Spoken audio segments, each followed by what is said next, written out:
Normally I'd have to say this is the beginning of a good time. And while it is going to be a good time, this is not normal tree therapy, mass destruction kind of good time. This is I have to do some long overdue maintenance on 3 of the saws. Anyway, let's get started. I'm just going to summarize things and clip through what I'm actually doing due to time constraints. But this saw I picked up probably in about 2002 MS260Pro. It has been an absolutely wonderful saw. It has done everything I've asked of it, and a lot of things that it probably shouldn't have done. Today it started getting cranky while we're mowing the lawn, and it started popping and backfiring, and then I could get it cleared up and it'd go back to screaming and eating trees like a beaver on speed. And then occasionally it'd start doing it again, and it sounds like an ignition miss. I pulled the plug. It was a bit dark, not real bad, not real wet, definitely not white. I'll take that any day. But I did see something weird bridging the center electrode to the ground electrode.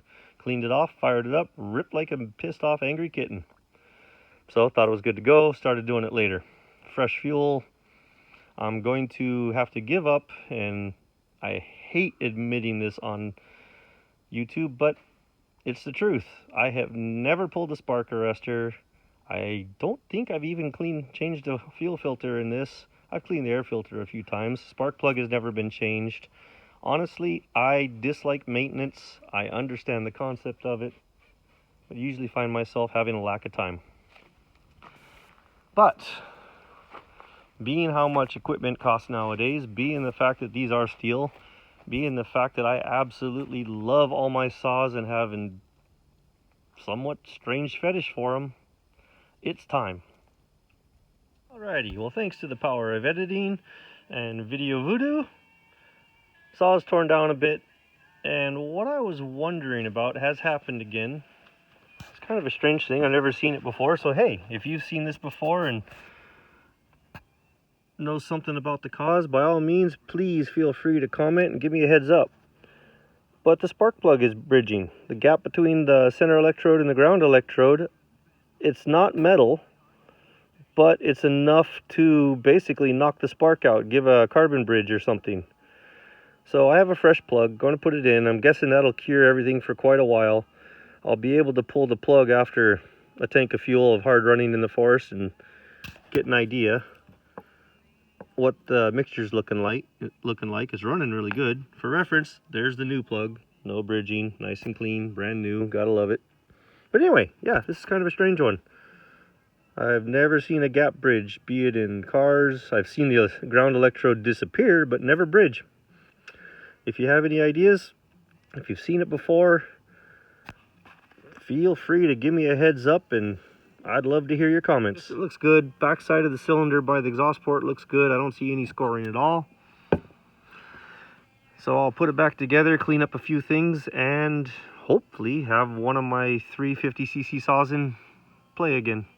It seems to be alive again. A little bit of tuning to do. Definitely running a bit better. Maybe I should change the spark plug more than every, I don't know, what is it, 20 years? Possibly 22? I think it's closer to 20, maybe 18.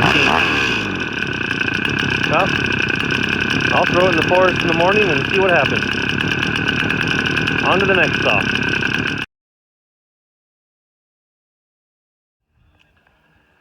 There it is, next project. I honestly don't know how old this is. I picked it up used off good old eBay. Had it shipped to me. I'm very particular and absolutely love the Ott series, the 026 Stihls. This one, I admit, I screwed up. I got overzealous. And as soon as I get it opened up and torn down, I will show you why I say that. There is the reason I say that. We had this thing absolutely ripping.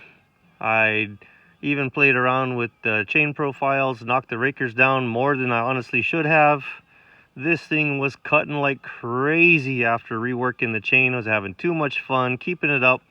Came out of a tree, and out of instinct, for some reason, guess that doesn't make it instinct, I hit the chain brake before the chain had slowed down enough. I was off throttle, it was decelerating, but it was ripping so hard and fast that as soon as I knocked the chain brake, the brake band exploded. So, needless to say, things locked up. I'm hoping the crankshaft isn't hurt. I don't think it is. We'll find out pretty soon. Oh, there it is. I was able to fix it without knowing actually what to do. The crankshaft is running nice and through and great. More importantly, the brake band is working. So I now have one of my three favorite saws back in production, ready to run. I'm going to finish up the maintenance on it, clean it up, and go on to the next one.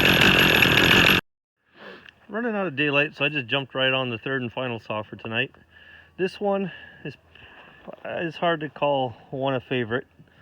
They're all awesome. This one's kind of sentimental to me. It is a 026Pro, which is exactly what I had bought back in 1998 as my first chainsaw, before somebody decided they liked it more than I did, and I replaced it with that MS260Pro that you saw earlier.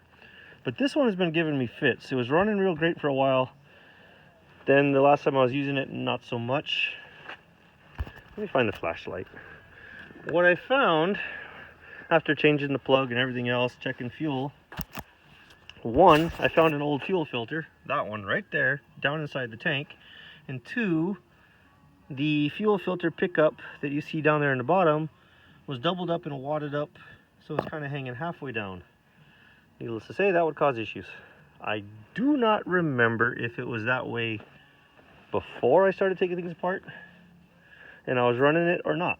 So I'm really hoping that I can put some fresh fuel in it, yank on the rope a couple times, she'll fire up and run good. I can make the adjustments on the carburetor and magically everything will be fine. Not holding my breath, but I do have a replacement carburetor for it if needed. But at the very least, I have the other two saws for tomorrow, and I'm good with that. Here goes nothing. Well, it does seem to be running better, but it's not because of the fuel filter. I've been playing with the carb tuning, trying to dial that low speed in. Before it would run fine on the top end, but it wouldn't idle for beans. And it started loading up. And I think I have that pretty close. It's good and warmed up. It's been running for a while. This is one of the carburetors I really don't like that has the single adjustment screw on the low speed mixture, but it's behaving pretty well, so I'm going to leave it alone and throw it in the forest tomorrow and see what happens.